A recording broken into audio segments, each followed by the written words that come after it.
मैं ये कह रहा था दुर्गा जी, आप ध्यान से देखना कैसे करते हैं हम ऐसे सवाल।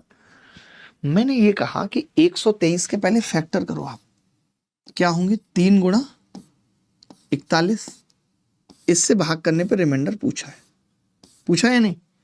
क्या क्या दे रखा है दुर्गा जी ऑप्शन में? 103 और 33 और 100 और 40, यही दे रखा है। अब आप देखिएगा ध्यान से, मैं अगर आपसे खाली इस 3 के बारे में पूछूं कि क्या आप 3 से भाग करने पे मुझे रिमाइंडर बता सकते हो, तो आप कहेंगे हाँ जी बता सकता हूं, सारी संख्याएं तो 3 से कट रही हैं। अगर आप ये कह रहे हो कि 30 से भाग करने पे कितना है, अच्छा 30 से विभाज्य ये संख्या 30 से कट रही है, तो आप मुझे बताओ कि मैं ये कह सकता हूं, आपसे पूछ सकता हूं कि 3 से भाग करने पे रिमाइंडर कितना आएगा? 0 आएगा या नहीं आएगा? 30 से कट रही है। तो अब आप मुझे बताओ, अगर 123 से भाग करने पे ये रिमाइंडर है, तो मुझे आप 3 से भाग करने पे बताओ, तो आप कहेंगे 0 बोल तो दिया हमने।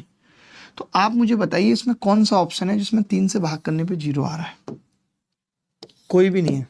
33 इज द करेक्ट आंसर। ये सवाल इतना प्यारा है, इतना प्यारा है, ये देखना जरा, ये है भाई सॉल्यूशन। इतना लंबा कि पहले आप एलसीएम लोगे, फिर आपने उसको परफेक्ट स्क्वायर बनाना है, 336 को फिर आपको 123 से भाग करना है। इतनी कलेस है, आप बताओ इस सवाल को करने में इतनी कलेस है। सच टाइप ऑफ ब्लडी कलेस to solve such type of bloody questions. इतनी कलेस है भाई इस सवाल को करने में। अब आप मुझे बता दो गलत कह रहा हूं तो मैंने कहा कि डिवाइड बाई 3, मुझे पता है अगर कोई संख्या 30 से कट रही है तो 3 से भी कटेगी, और अगर 123 में 3 आ रहा है तो 3 से भाग करने पे इन सबको रिमाइंडर 0 आना चाहिए, जो कि एक ही ऑप्शन में आ रहा था। 33 इज द करेक्ट आंसर। यही सब चीजें जो हमें सीखनी होती हैं, यही सब चीजें जो हमें पढ़नी होती हैं। हम नहीं पढ़ते, हम हीरो बनते रहते हैं, पता है।